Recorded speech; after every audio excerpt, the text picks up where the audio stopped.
अस्सलामुअलैकुम। नहायत पुरसकून ते खूबसूरत शौक लव बर्ड फार्मिंग का। जनाब इंसान हारदा उदों है जो हार अपने दिमाग च बिठा लेंदा कि मैं हार चुकिया वहाँ। ठीक है जी, एक छोटी जी एक्टिविटी है मैं तुहानू दिखा रहा। तुसीं बच्चा देख रहे हो माशाल्लाह बिल्कुल ठीक बैठा है। होया की सी जी, इहदियां लत्तां खुल गईयां सी जो 20 दिन दा हैगा सी। ਤੁਸੀਂ ਤਸਵੀਰ 'ਚ ਵੇਖਦੇ ਪਿਓ ਅਕਸਰ ਲਵ ਬਰਡ ਦੇ ਬੱਚਿਆਂ ਨੂੰ ਇਹ ਪ੍ਰੋਬਲਮ ਆਉਂਦੀ ਹੈ।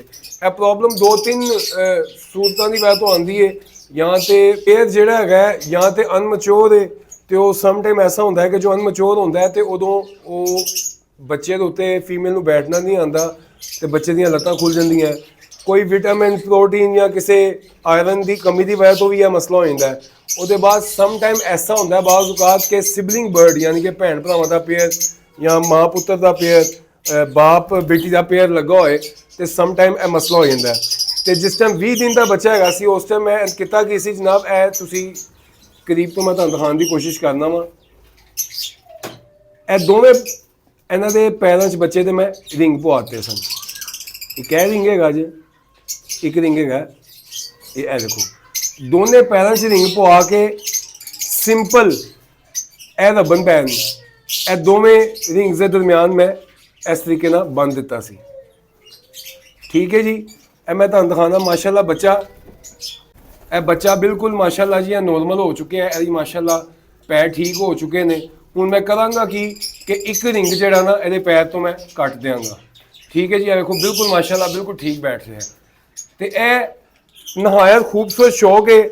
ਜਿਹੜੇ ਕੋਈ 2 ਸਾਲ 3 ਸਾਲ ਪਹਿਲੇ ਆਏ ਸਨ ਉਹ ਕੀ ਕਰਦੇ ਨੇ ਜੀ, ਬਰਡ ਰੱਖਣਾ ਆਉਂਦਾ ਨਹੀਂ, ਸ਼ੌਕ ਕੀ ਕਰਨਾ ਹੈ ਉਹਨਾਂ ਦੇ ਦਿਮਾਗ ਦੇ ਵਿੱਚ ਕੋਈ ਲਾਲਚ ਭਰਿਆ ਹੈ ਕਿ ਜੀ ਬਰਡ ਬਰੀਡ ਕਰਾਓ ਅਗਲੇ ਦਿਨ ਬੱਚੇ ਵੇਚ ਦਿਓ। ਹੈਂ ਜੀ, ਕੰਮ ਕਰਨਾ ਕੋਈ ਨਹੀਂ, ਸਿਰਫ ਔਰ ਸਿਰਫ ਕਮੈਂਟ ਸੈਕਸ਼ਨ ਜਾ ਕੇ ਬਕਵਾਸ ਕਰਨੀ ਹੈ।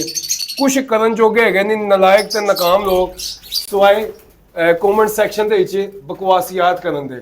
ਤੇ ਜਨਾਬ ਤੁਸੀਂ ਇਹ ਦੇਖਦੇ ਪਿਓ ਮੈਂ ਵੀਡੀਓ ਬਾਰ-ਬਾਰ ਕੱਟ ਕਰ ਰਿਹਾ ਕਿਉਂਕਿ ਬੱਚਾ ਉੱਡ ਰਿਹਾ ਤੇ ਮਾਸ਼ਾਅੱਲਾ ਇਹਦੇ ਪੈਰ ਲੱਤਾਂ ਜਿਹੜੀਆਂ ਟੇਢੀਆਂ ਸਨ ਖੁੱਲੀਆਂ ਸਨ ਉਹ ਮਾਸ਼ਾਅੱਲਾ ਬਿਲਕੁਲ ਠੀਕ ਹੋ ਚੁੱਕੀਆਂ ਨੇ। ਅਲਹਮਦੁਲਿਲਾ, ਇਹ ਅੱਲਾਹ ਤਾਲਾ ਦਾ ਸ਼ੁਕਰ ਹੈ। ਅਸੀਂ ਕੋਸ਼ਿਸ਼ ਕੀਤੀ ਹੈ, ਸ਼ਿਫਾ ਅੱਲਾ ਨੇ ਦਿੱਤੀ ਹੈ। ਬਿਲਕੁਲ ਈਜ਼ੀ ਹੈ, ਦੋਨੇ ਪੈਰਾਂ ਦੇ ਵਿੱਚ ਰਿੰਗ ਪਵਾ ਕੇ ਵਿੱਚ ਰਬਨ ਬੈਂਡ ਬੰਨ ਦੇਣਾ। ਠੀਕ ਹੈ ਜੀ, ਤੇ ਬੱਚੇ ਨੂੰ ਉਸੇ ਹੀ ਛੱਡ ਦੇਣਾ। ਇਹ ਮਾਸ਼ਾਅੱਲਾ ਨੀਅਰ ਟੂ ਸੈਲਫ ਬੱਚਾ ਹੈ। ਬਾਕਸ ਤੋਂ ਬਾਹਰ ਆ ਗਿਆ ਸੀ ਤੇ ਮੇਰਾ ਰਬੜ ਬੈਂਡ ਜਿਹੜਾ ਮੈਂ ਖੋਲਿਆ ਤੇ ਚੈੱਕ ਕੀਤਾ ਕਿ ਕੀ ਸੂਰਤ ਹਾਲ ਹੈ। ਇਹ ਮਾਸ਼ਾਅੱਲਾ ਦੀਆਂ ਲੱਤਾਂ ਬਿਲਕੁਲ ਠੀਕ ਹੋ ਚੁੱਕੀਆਂ ਨੇ, ਅੱਲਾਹ ਤਾਲਾ ਦਾ ਸ਼ੁਕਰ ਹੈ। ਇਹ ਦੇਖੋ ਜੀ ਮਾਸ਼ਾਅੱਲਾ। ਤੇ ਜਨਾਬ ਅੱਜ ਦੀ ਵੀਡੀਓ ਤੋਂ ਇੰਨਾ ਹੀ। ਮੈਨੂੰ ਅੰਦਾਜ਼ਾ ਹੈਗਾ ਕਿ ਕੁਝ ਲੋਕ ਕਿਹੜੀਆਂ ਗੱਲਾਂ ਸੁਣਨਾ ਚਾਹੁੰਦੇ ਨੇ ਤੇ ਜਨਾਬ ਉਹ ਗੱਲਾਂ ਆਪਣੀ ਜਗ੍ਹਾ ਤੇ ਨੇ, ਲੇਕਿਨ ਹਾਊਸ ਕੀਪਿੰਗ ਵੀ ਇਨਸਾਨ ਨੂੰ ਸਿੱਖਣੀ ਚਾਹੀਦੀ ਹੈ। ਇਹ ਸ਼ੌਕ ਬਹੁਤ ਖੂਬਸੂਰਤ ਹੈ। ਇਸ ਦੌਰ ਦੇ ਵਿੱਚ ਨਹਾਇਤ ਖੂਬਸੂਰਤ ਤੇ ਪੁਰਸਕੂਨ ਸ਼ੌਕ। ਤੇ ਜਨਾਬ ਇਹ ਦੇਖੋ ਮੈਨੂੰ ਕੱਟ ਰਿਹਾ ਬੱਚਾ ਮਾਸ਼ਾਅੱਲਾ ਐਕਟਿਵ ਹੈ। ਤੇ ਜਨਾਬ ਲਵ बर्ड जिंदाबाद, लव बर्ड वाले इंशाअल्लाह जिंदाबाद। अस्सलामु अलैकुम व रहमतुल्लाह।